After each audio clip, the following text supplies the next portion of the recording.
স্বামী বিবেকানন্দই কৈছিল জীৱনৰ এটা লক্ষ্য নিৰ্ধাৰণ কৰা, নিজৰ সম্পূৰ্ণ শৰীৰ সেই লক্ষ্যটোৰে ভৰাই তোলা আৰু বাকী সকলো বিচাৰ মনৰ পৰা উলিয়াই দিয়া। এয়াই সফলতাৰ মূল মন্ত্ৰ। আমি বহুতেই ডক্টৰ APJ আব্দুল কালামক নিজৰ আদৰ্শ হিচাপে মানো, কিন্তু তেওঁৰ আদৰ্শ কোন আছিল জানেনে? আব্দুল কালাম, সুভাষ চন্দ্ৰ বসু, লাল বাহাদুৰ শাস্ত্ৰীকে ধৰি বহু গুণী জ্ঞানী ব্যক্তিৰ আদৰ্শ আছিল স্বামী বিবেকানন্দ। দুটা কাহিনীৰ পৰা আমি জীৱনৰ বহু ডাঙৰ শিক্ষা লাভ কৰিম। নম্বৰ 1। এবাৰ স্বামী বিবেকানন্দই এখন নদী পাৰ হ'বৰ বাবে নদীখনৰ পাৰত ৰৈ আছিল। তেনেতে এজন সাধু আহি উপস্থিত হ'ল আৰু সুধিলে, তুমিয়েই স্বামী বিবেকানন্দ নেকি? স্বামীজীয়ে ক'লে, হয়, ময়েই স্বামী বিবেকানন্দ। মই নদীখন পাৰ হ'বৰ বাবে নাৱৰ অপেক্ষাত আছোঁ। তেতিয়া সাধুজনে ক'লে, তোমাকতো ইমান মানুহে নিজৰ প্ৰেৰণাৰ উৎস বুলি মানে, আৰু তুমি এখন সাধাৰণ নদী পাৰ হ'ব নোৱাৰা? মই দেখুৱাই আছোঁ, চোৱা বুলি কৈ সাধুজনে খোজকাঢ়ি নদীখন ইপাৰৰ পৰা সিপাৰ হৈ দেখুৱালে আৰু ক'লে, চোৱা, মোৰ ওচৰত ইমান শক্তি আছে, প্ৰতিভা আছে, জ্ঞান আছে, তথাপিও মোক কোনেও চিনি নাপায়। কিন্তু তোমাৰ ওচৰত একো শক্তি নাই, জ্ঞান নাই, তথাপিও তোমাক সকলোৱে চিনি পায়। স্বামীজীয়ে মিচমিচাই সুধিলে, তোমাক এই বিদ্যা আয়ত্ত কৰিবলৈ কিমান সময় লাগিছিল? সাধুৱে ক'লে, 15 বছৰ।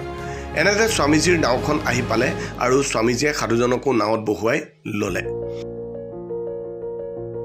নদী পাৰ হৈ স্বামী বিবেকানন্দই নাৱৰীয়াজনক 1 টকা দিলে, অৰ্থাৎ এজনৰ 50 পইচাকৈ, আৰু সাধুজনক ক'লে, 50 পইচাৰ কামটোৰ কাৰণে তুমি জীৱনৰ 15টা বছৰ অবাবত কটালা।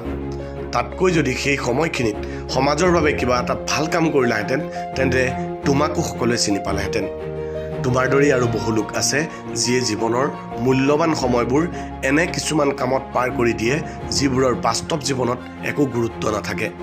গতিকে সময়তকৈ মূল্যৱান এই পৃথিৱীত আৰু একো নাই। যদি সময় নষ্ট, তেন্তে জীৱনো নষ্ট। নম্বৰ 2। এবাৰ স্বামীজী গুৰু ৰামকৃষ্ণ পৰমহংসৰ সৈতে এফালে গৈ আছিল। বাটত তেওঁলোকে এজন মানুহে শিল কাটি কাটি কিবা এটা নিৰ্মাণ কৰি থকা দেখা পালে। ৰামকৃষ্ণদেৱে সুধিলে, তুমি কি নিৰ্মাণ কৰি আছা? মানুহজনে ক'লে, মই এজন ৰজাৰ মূৰ্তি নিৰ্মাণ কৰি আছোঁ। ৰামকৃষ্ণ পৰমহংসই সুধিলে, তোমাৰ ওচৰত ৰজাৰ কিবা ফটো বা চিত্ৰ আছে নেকি? মানুহজনে নাই বুলি কোৱাত ৰামকৃষ্ণ পৰমহংস আচৰিত হ'ল।